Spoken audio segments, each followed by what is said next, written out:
حضرات، اہل علم، اہل بصیرت اور اہل دانش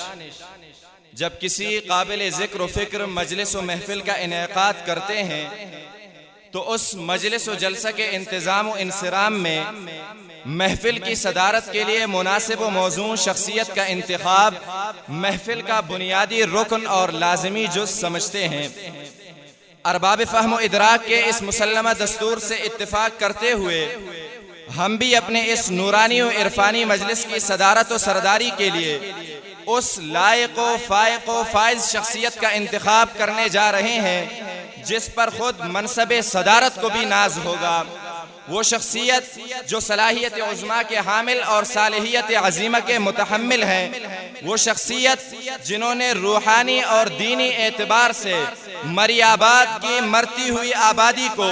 نور قرآنی سے شفایاب کرنے کے بعد سر آب قرآنی اور علوم ربانی کا شیرین چشمہ جاری کروایا، جنہوں نے حضرت اقدس حاجی امداد اللہ مہاجر مکی رحمہ اللہ سے اپنی نسبت کی لاج رکھتے ہوئے تعلیم، تربیت اور تزکیہ کو اپنا نصب العین بنایا، جنہوں نے اپنی ادائے عابدانہ،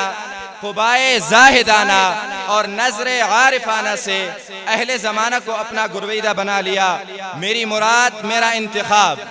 شخصیت لاجواب، رشد و صلاح کا ماہتاب، محسن طلاب، زینت منبر و محراب، رحمت الہی کا صحاب، نگہبان جامعہ، پاسبان امدادیہ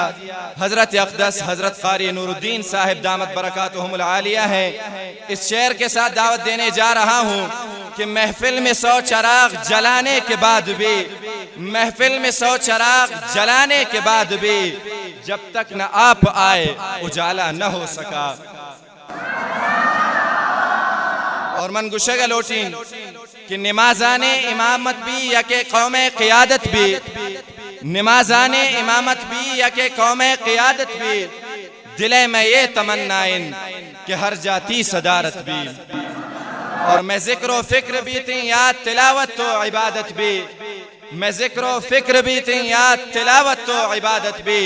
شربہ ما دعا لوٹن مدام تی سر سلامت بھی۔